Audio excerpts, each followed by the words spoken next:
It's a lovely day out here. Do you fancy a walk around the marina? We could show everybody where we live. Okay. Okay. Let's do it. So we've got some rubbish, so we'll walk to the bins. How about that for romantic life? How exciting. It's a good way of giving you a little overview of the marina, because we're at one end of the marina and the office, the bins, and I suppose the main part of the marina is at the other end. So we're in downtown and we're going to go uptown. Yeah, so when we say we're living in the marina, we're actually canal side is what they call it. So we're not in the marina itself, we're on the canal. It does feel like, you know, almost like you're continuously cruising, because although we've got a boat next to us, we're away from the masses, as it were. This is our front road. So Stanland Marina is, I suppose I would call it a working boatyard, really, even though there is a marina section. And of course we have to get our heads around the difference between the sort of marinas that we're used to in the sailing world versus what is typically a narrowboat marina. They are quite different. Yeah, so, oh look, there's Gary, our friend Gary. Morning. Gary, just say hello.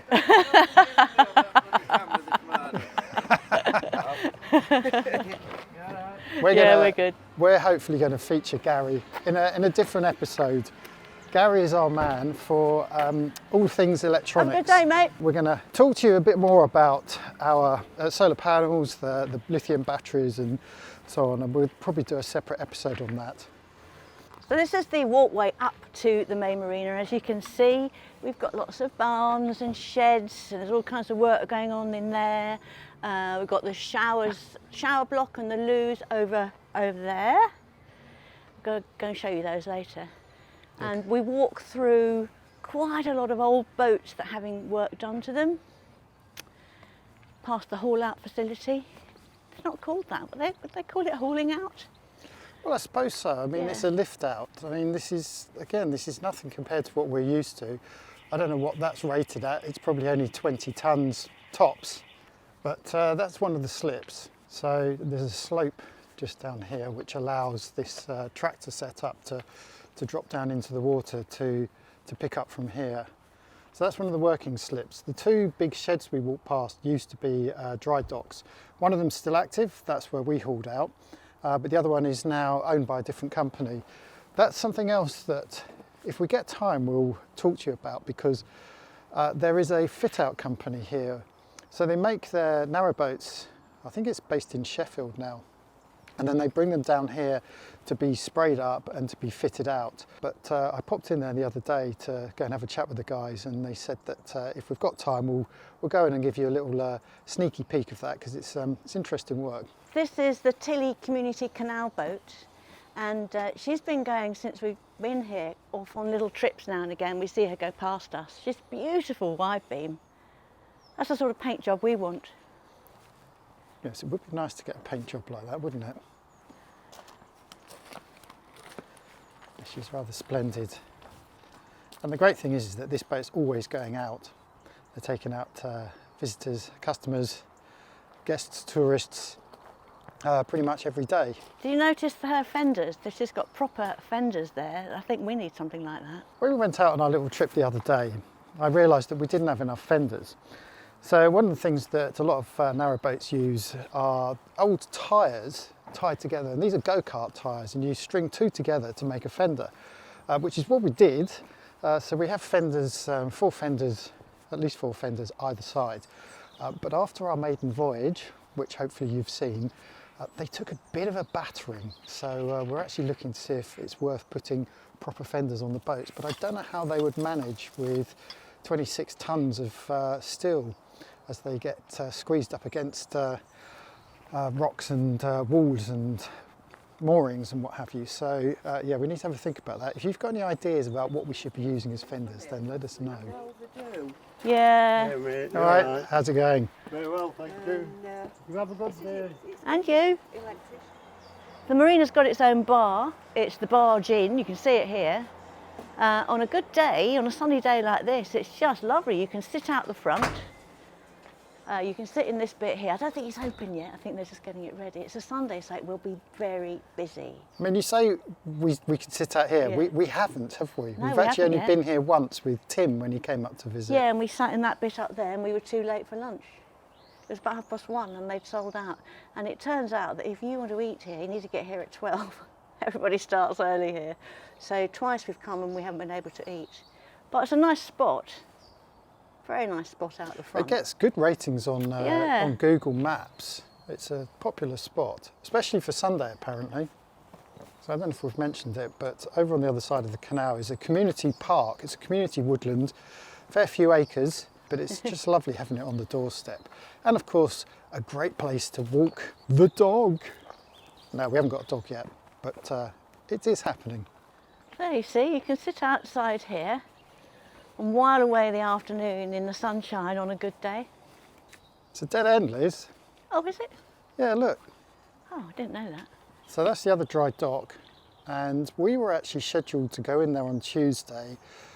If you remember, we had a problem with our bow thruster. So when I examined it, I found a fishing line that had caught around the front of the boat and realised that the fishing line had wrapped itself around the bow thruster.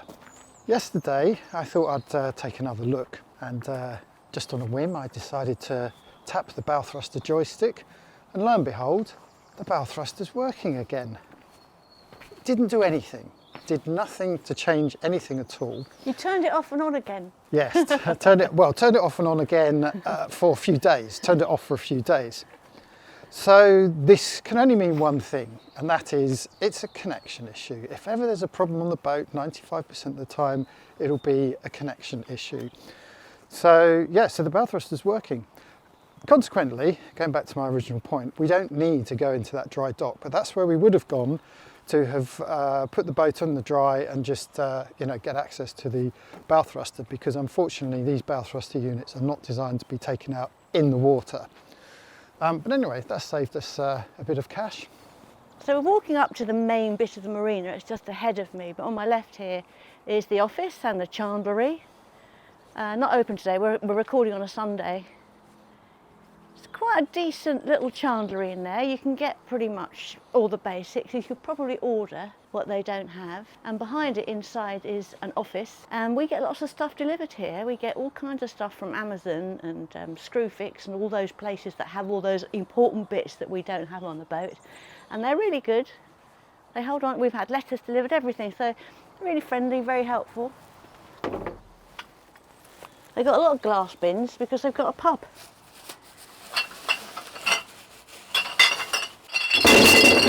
Oh! What a noise. I think this is just general rubbish. Doesn't look like there's much room. Nope. I'll put it up the back. I think there's room up the back. Let's have a go. I guess it's going to be picked up tomorrow. There you go. Push that down. Yeah, so there is some semblance of recycling here. As you saw, Liz put the glass in there. We've put so many cardboard boxes in here, it's ridiculous. And obviously general household waste. Okay, so we've now walked round the restaurant and onto the dry dock we were looking at earlier. And this guy obviously is he's done and ready because they've filled it back up again. I think he's going back in the water tomorrow. Why don't we buy something like that, Liz? It's got Love something like that. potential to be converted to something rather splendid. Could use that crane for all your camera gear. Or your clothes. Right, so we're now heading to Uptown. This is the posh area. So we're going to take you, if we can remember the code, into the marina proper. Push. So people live here. Some people just leave their boats here, but there's quite a big community of people who live here. So this is definitely Uptown, much posher than where we are. You'd have no idea it was a boatyard as well as a marina. This is proper marina, and these boats obviously are based here because the garden is spectacular. It's so beautiful. We've got daffs everywhere. We've got little hanging baskets. Got lovely painted wood and steel. I can see why people want to put down roots, as it were, on a boat or somewhere like this, because it is just joyful. The rest of it, perhaps not as beautiful. Some of these boats need a bit of TLC, but I bet they still have a great time.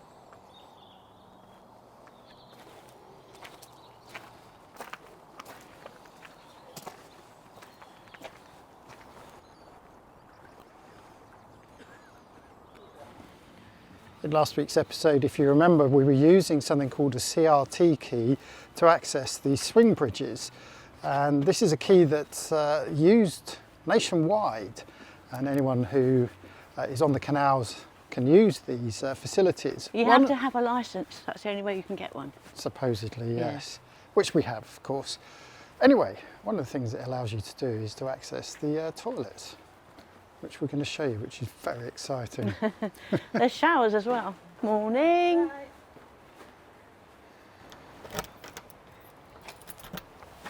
I have a feeling the ladies is a lot prettier. Well, you've got nice fake flowers in yours. I can't believe I'm just showing you around the toilet. But anyway, it's basic features, but what it does have are hot-ish showers.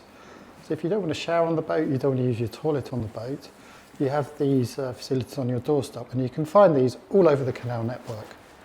So if you're on your narrowboat and you've got a CRT key, you can come alongside here and you can fill up, remove, that's for removing all the stuff in the toilet, and you can get water. Can you get water here? Probably, yeah. You can get water, you can do your pump out, and you can fill up with diesel. So these kinds of facilities are dotted throughout the entire system, and they're managed by the CRT, the Canal and River Trust. And you get a map, you buy your maps, and it shows you exactly where they are. They don't all always work, because there are vandals that destroy them, or sometimes they just stop working. So it's just as well to have a plan B if the first one doesn't work. The most important thing really is to keep everything topped up all the time. And we swing round and we can just make out happy days, just there. Well, that was a very quick trip around Stanleyland Marina and Boatyard, and Liz just wants to show you one last facility that we again have access to, being licence fee payers of the CRT, and that is, Liz? Yeah, so you've got washers, dryers here. Unfortunately, two of them are out of order. They have been out of order since we've been here. One would hope someone would come along and sort them out soon. There is one in the middle here. So if you haven't got your own washing machine and you don't want to go into a town, the CRT in some of their facilities provides washing as well. Right, I think it's time to head back for another cup of coffee. I hope you enjoyed that little taster. I think it's interesting, especially for those of you who've been following us over the last 10, 15 years or so, and have seen the kind of facilities that we've been used to dealing with on a sailboat. I think you can agree it's quite a different kettle of fish here, although there are a lot of similarities. Down to Happy Days and her happy neighbours. I like the fact that we're at the end, so we don't get any passing traffic. We can sit here quite comfortably. Oh, one last thing we should mention is our new neighbour. Yeah. We have a new pet. If you've followed us on Facebook, you've probably already seen the photo Liz posted up. Maybe we'll put a little video overlay, because I managed to capture a video of him, and he lives just down inside one of these little, I think it's in that one there. You'll see him appear, and he comes out and he runs up and down here, and Liz saw him return with a fish in his mouth. I did. He came up the side, he strolled along to this hole here. Seen him go in here twice with his fish. Don't know if it's a he, don't know if it's a she. I'm wondering if it's a she who's feeding her young, I don't know.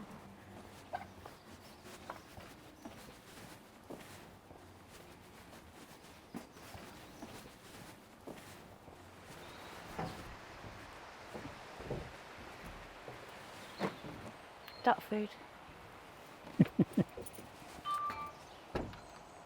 Bing bong. Now, if you heard that doorbell, Tim, when he came up to visit, very kindly bought us a little 2-camera security system. Now, it's debatable as to whether you actually need it on a canal boat. I think some people feel a bit more secure with them.